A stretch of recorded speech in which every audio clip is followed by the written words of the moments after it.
Rick, you've been talking a lot about needing a 60-minute performance of late. Is that the closest you've got to that, or were you happy with the way your team played throughout the game tonight? Yeah, team battle. I mean, obviously, I thought we should have been up, a lot better, and then obviously a couple of penalties we should have had, and we kind of let them back in the game. But I like the battle at the end too, the last third period. I mean, that's a good team. They've had a full court press on us, and we held serve. How much has this team matured in terms of how effective you've been protecting leads this season and against a team like that in a game like that? Yeah, no, I thought I thought that third period, I went to three lines, obviously, and the guys were taking 29, 30-second shifts. I thought that was a key.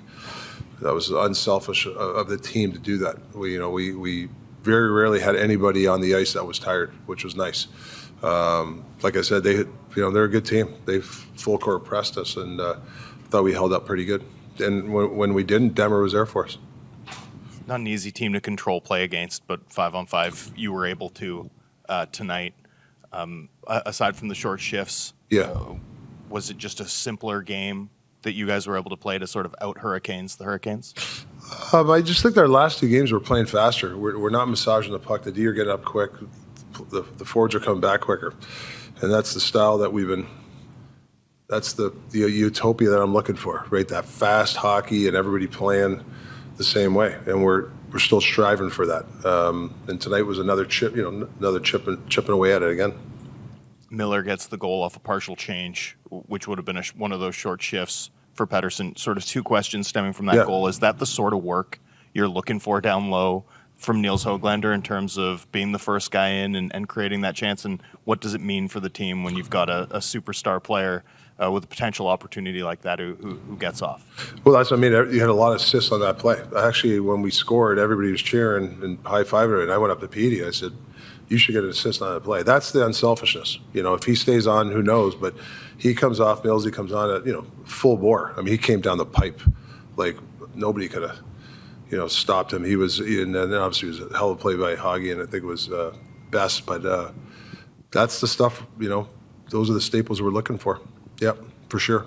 And just your view on the too many men on these penalties. It seemed like it was a mix-up between the same two left side defensemen too. Well, obviously it's 3 now in 2 games, and we gotta, it's we gotta shore up on it.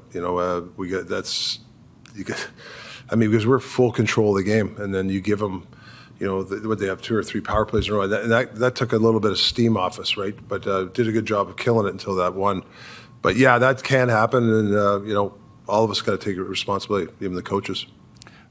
The other 3 penalties were stick penalties. You talked about that last game. I mean, that must have been hard to keep a lid on. I thought the first one was, I'm not sure about the first one, but, they're good refs. I mean, but you're right. So we've been pretty disciplined the last couple of games, but the stick penalties are something that creeps in here, and we got to stamp that out for sure. Carolina really likes to shoot the puck, which is kind of high opposite volume to what you want. How hard is that to defend against when they're keeping you kind of moving, reacting to rebounds, things like that? Yeah, well, I think if when you play high volume shots, they're one of the best teams at shooting the puck from the strong side. You got to make sure that you box out, you get sticks. And for the most part, I thought we were pretty good. Like that, Carolina's really good because they always get those backdoor or they activate the weak side D. And I thought we were ready for some of it, but they're a good team. Sometimes they're going to beat you to the puck, and then you just got to stay in structure. And I thought we did a good job staying in structure. Rick, what did you like from the penalty kill tonight? It felt like those initial clears that you're talking about when they gained possession, like that was happening tonight. Did you see that as well? It was better. Yeah. It was better. The clears are better. I mean, that just saves you.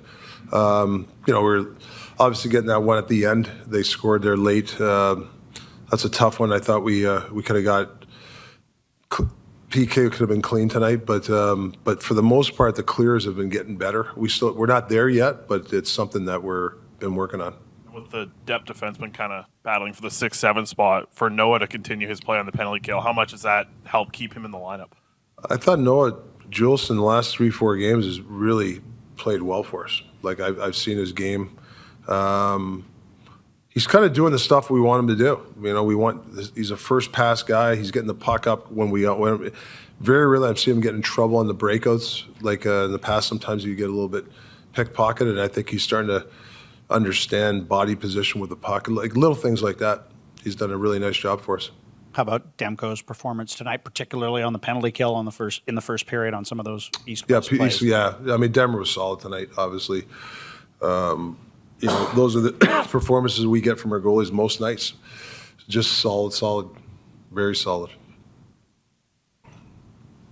Brock Besser coming into tonight, leading the league with 18 goals, comes out of the night still leading the league with 18 goals. But you can see some of those other aspects. He sets up the big goal for JT Miller, and as well, multiple shifts out on the ice, defending the one goalie with under 5 minutes to go. He seems to be working really hard to stay a well-rounded player.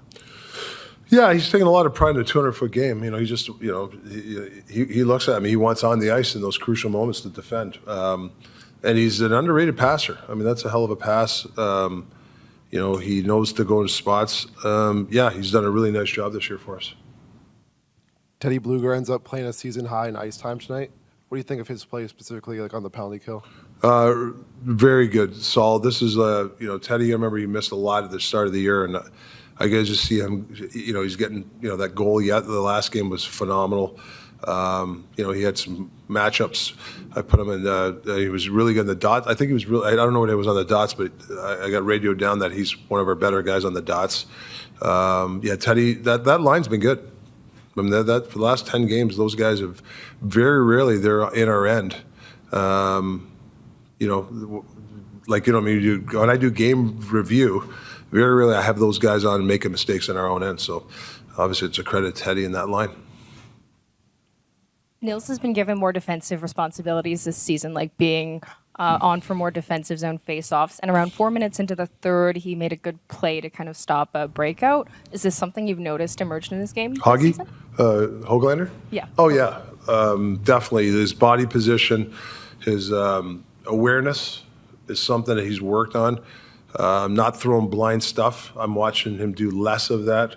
And there's some key moments where, even down low, to keep a puck in, even at the end there, the forecheck. And, when you're up, the last thing you want your team to do is play prevent. And he doesn't play prevent. He's first. I told him, I don't want you to back it up. So, throw the puck in his corner. He'll probably keep it in there for about 30 seconds. That's being a good defender to me. Sam Lafferty scored in 3 out of his last 4 games. Yeah.